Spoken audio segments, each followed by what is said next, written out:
Assalamualaikum warahmatullahi wabarakatuh. Perkenalkan, nama saya Rehan Alfarobi, NIM 19089086, mata kuliah Anatomi Terapan, jurusan Kesehatan dan Rekreasi, Prodi Ilmu Keolahragaan, Fakultas Ilmu Keolahragaan, Universitas Negeri Padang. Manfaat olahraga pada syaraf. Yang pertama itu adalah meningkatkan memori. Bagian otak yang bernama hipokampus merespon sangat kuat terhadap kegiatan latihan aerobik. Hipokampus merupakan inti dari pembelajaran dan memori dalam sistem otak. Hasil penelitian pada anak-anak dan orang dewasa menunjukkan pertumbuhan struktur otak yang sejalan dengan kebugaran tubuh. Temuan ini menjelaskan adanya efek peningkatan memori dan peningkatan kebugaran kardiovaskular dari berolahraga. Olahraga akan menstimulasi proliferasi populasi progenitor saraf, meningkatkan jumlah neuron bagi dan membantu kelangsungan hidup sel-sel baru. Neuron-neuron baru ini secara fungsional akan terintegrasi dengan hipokampus. Kemudian, hipokampus neurogenesis atau hasil integrasi akan memfasilitasi jalan LTP yang disebut juga long term potential dan STP yaitu short term potential dari pembelajaran analog sinaptik sehingga dapat meningkatkan kemampuan mengingat dalam jangka pendek maupun jangka panjang. Yang kedua, membantu berkonsentrasi. Selain meningkatkan memori, latihan juga dapat meningkatkan konsentrasi sehingga Anda lebih fokus saat mengerjakan sesuatu. Bukti ilmiah terbaik adalah penelitian yang dilakukan pada anak-anak murid sekolah di Belanda. Setelah dilakukan latihan aerobik ringan selama 20 menit sebelum mereka mulai belajar, ternyata didapat hasil konsentrasi yang meningkat secara signifikan. Selain itu, mereka juga lebih mudah mengabaikan gangguan dan mampu melakukan multitasking. Yang ketiga, perlambatan penurunan fungsi kognitif. Tetap sehat secara fisik ternyata dapat membantu otak Anda tetap sehat pula hingga di usia lanjut. Bukti konkret didapat dari hasil penelitian hubungan antara kebugaran aerobik dengan kemampuan kognitif. Latihan selama 30-40 menit dengan berjalan cepat 3 kali seminggu dapat membantu menangkal timbulan demensi. Tidak hanya itu, latihan untuk meningkatkan keseimbangan, koordinasi, dan kelincahan memberi dampak positif yang besar pada struktur otak dan fungsi kognitif dari sekelompok besar orang-orang usia lanjut di Jerman. Yang keempat, membantu mengendalikan emosi. Pengendalian emosi mungkin tidak terlihat sebagai sebuah kemampuan kognitif karena hal ini termasuk dalam bagian psikologis. Namun, kemampuan untuk mengendalikan emosi merupakan sebuah keterampilan kognitif. Latihan fisik secara rutin dapat mengendalikan emosi, baik untuk perasaan marah, sedih, dan bahagia. Para ilmuwan mengamati adanya perubahan dalam pengaturan diri dengan melakukan penelitian selama 2 bulan. Peserta program diberikan latihan fisik secara teratur. Hasilnya para peneliti mencatat sejumlah perubahan positif dalam pola perilaku. Yang kelima, menurunkan resiko berbagai penyakit demensi. Sistem endokrin adalah suatu sistem dalam tubuh manusia yang bertugas untuk melakukan sekresi hormon yang berfungsi untuk mengatur seluruh kegiatan organ-organ dalam tubuh manusia sesuai dengan yang dibutuhkan organ tersebut. Hasil sekresi berupa hormon ini langsung masuk ke dalam pembuluh darah manusia tanpa harus melalui saluran atau disebut juga duktus. Sistem endokrin terbagi menjadi beberapa kelenjar endokrin yang jika dalam satu kesatuan disebut dengan sistem endokrin. Jadi sistem endokrin merupakan gabungan dari beberapa kelenjar endokrin. Kelenjar endokrin itu sendiri ada yang menghasilkan satu macam hormon tunggal Dan ada juga yang menghasilkan beberapa hormon ganda. Di dalam tubuh manusia terdapat 6 kelenjar endokrin yang masing-masing berperan dalam menghasilkan hormon-hormon tersebut sesuai dengan kebutuhan tubuh. Kelenjar tersebut antara lain, yang pertama adalah kelenjar hipofisis, kelenjar tiroid, parotiroid, kelenjar anak ginjal atau supranalis, kelenjar pankreas, dan kelenjar gonad atau reproduksi. Dalam menjalankan fungsinya, kelenjar endokrin juga akan mengalami peningkatan ataupun penurunan dalam memproduksi hormon-hormon tubuh.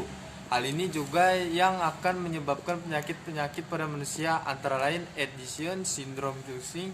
Saat Anda berolahraga, sistem endokrin Anda melepaskan insulin untuk membawa bahan bakar berbasis glukosa itu ke otot dan membuat insulin bekerja lebih baik dalam memasukkan glukosa ke sel sehingga glukosa bisa digunakan bukannya meninggalkannya. Pada kadar yang tinggi dalam aliran darah Anda, kenyataannya kita jarang menemukan orang-orang yang rajin berolahraga yang tidak turun kadar gula darahnya pada saat yang sama.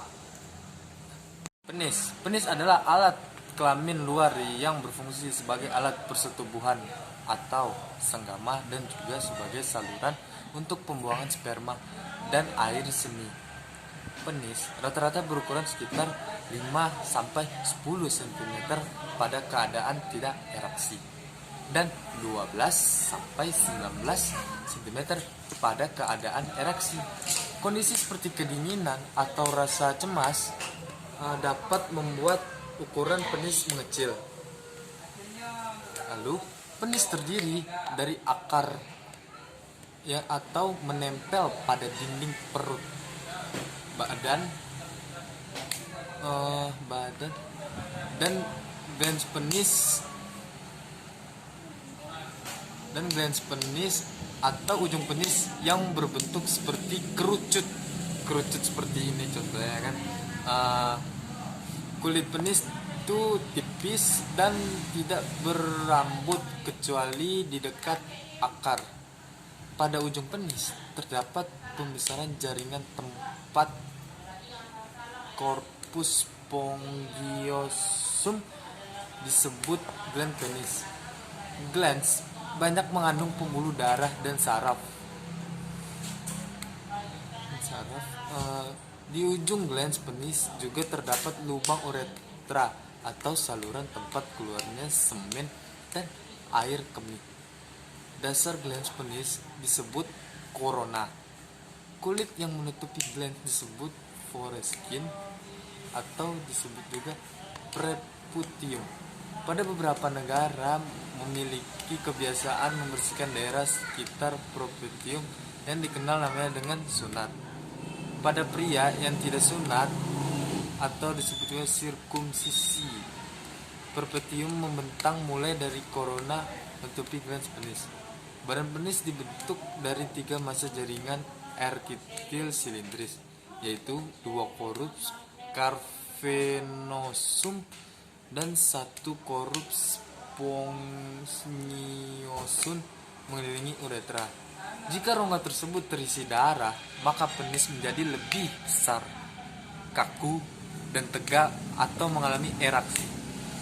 Jaringan erektil adalah jaringan ruang darah irreguler atau disebut juga venosasinusoid yang diperdarahi oleh arterior arven. Orang yang melakukan jogging, bersepeda, atau mengangkat beban selama 40 menit setiap hari akan memiliki penis yang mampu bertahan ereksi lebih kuat sekitar 5 menit 30 detik. Penelitian ini dilakukan dengan perbandingan antara lelaki rajin berolahraga dengan lelaki malas berolahraga. Bahkan berjalan kaki setidaknya 30 menit dalam seminggu. 3. Olahraga yang dapat mendapatkan vagina. Pertama itu adalah olahraga kegel. Disebut sebagai salah satu bentuk olahraga paling bisa untuk mendapatkan. Ada satu gerakan mudah yang bisa Anda terapkan. Pertama-tama, duduk bersila di lantai atau di yoga mat Anda. Kemudian, kencangkan otot di daerah intim dengan menahannya selama 2-3 detik. Perlahan-lahan buat rileks kembali otot tersebut. Kombinasikan dengan menahan dan menghembuskan napas selama 10 kali repetisi. Lalu, yang kedua adalah angkat kaki. Olahraga angkat kaki biasanya dilakukan saat berbaring di lantai. Supaya lebih nyaman, gunakan tikar atau yoga mat. Jika Anda mengalami sakit punggung, Anda mungkin perlu menaruh bantal atau handuk di area punggung bawah. Saat sudah berbaring, angkat kaki ke kaki satu demi satu. Pastikan kaki lurus dan tidak tertekuk. Gerakan ini juga bagus untuk warming up sebelum olahraga berat. Tapi tidak hanya yang tahu kalau olahraga simpel ini bisa merapatkan vagina Anda. Yang ketiga adalah squats. Bukan hanya mengencangkan bokong, olahraga squats juga bisa mengencangkan vagina Anda. Asyiknya lagi, segala tipe squats bisa untuk merapatkan vagina Anda. Untuk melakukan squats dengan benar, berdiri dengan kaki ke arah luar dari pinggul, kemudian letakkan jari-jari kaki Anda sekitar 30 derajat dan pastikan kaki Anda sejajar. Perlahan dorong bokong keluar seperti sedang berpura-pura duduk. Ulangi sebanyak 10 kali repetisi. Lewat olahraga yang teratur, tubuh lebih banyak memproduksi HDL. Bukan hanya itu saja, olahraga juga akan membantu mengurangi jumlah lemak yang lain seperti trigliserida. Aktivitas fisik ini akan membantu mengurangi jumlah plak yang diakibatkan oleh beberapa kolesterol jahat dan menempel dalam dinding arteri. Kemudian plak-plak ini akan hanyut dalam pembuluh darah dan dibawa menuju hati. Di dalam hati, plak-plak ini akan dinetralkan dan dibuang sebagai sisa metabolisme, baik dalam bentuk keringat maupun buang air seni usai berolahraga. Demikian yang disampaikan oleh Dr. Harvey Simon. Itu dia alasan yang membuat olahraga memiliki peran yang penting dalam melancarkan peredaran darah. Proses yang begitu panjang terjadi dalam tubuh hanya dengan rutin berjalan kaki, jogging, berlari, renang, atau mungkin bersepeda. Bisa dibayangkan apa yang akan terjadi jika Anda malas berolahraga. Plak-plak kolesterol akan menumpuk dan menyumbat pembuluh darah. Indra yang ada pada makhluk hidup memiliki sel-sel reseptor khusus. Sel-sel reseptor inilah yang berfungsi untuk mengenali perubahan lingkungan yang terjadi berdasarkan fungsinya. Sel-sel reseptor ini dibagi menjadi dua, yaitu interoreseptor dan eksoreseptor. Interoreseptor itu berfungsi untuk mengenali perubahan-perubahan yang terjadi di dalam tubuh. Sel-sel interoreseptor terdapat pada sel-sel otot, tendon, ligamentum, sendi, dinding pembuluh darah, dinding saluran pencernaan, dan lain sebagainya. Eksoreseptor adalah kebalikannya, yaitu berfungsi untuk mengenali perubahan-perubahan lingkungan yang terjadi di luar tubuh. Yang termasuk eksoreseptor yaitu yang pertama adalah indera penglihatan, yaitu mata, berfungsi untuk mengenali perubahan lingkungan seperti sinar, warna, dan sebagainya. Kedua, indera pendengar, yaitu telinga. Indera ini berfungsi untuk mengenali perubahan lingkungan seperti suara. Yang ketiga, indera peraba atau kulit. Indera ini berfungsi untuk mengenali perubahan lingkungan seperti panas, dingin, dan lain sebagainya. Yang keempat, indera pengecap, yaitu lidah. Indera ini berfungsi untuk mengenali perubahan lingkungan seperti mengecap rasa manis, pahit, dan lain sebagainya. Yang kelima, indera pembau, yaitu hidung. Indera ini berfungsi untuk mengenali perubahan lingkungan dan mengenali mencium bau.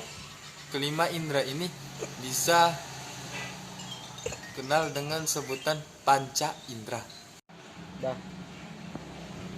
Sekian presentasi dari saya. Apabila ada kesalahan kata yang tidak berkenan, saya meminta maaf. Assalamualaikum warahmatullahi wabarakatuh.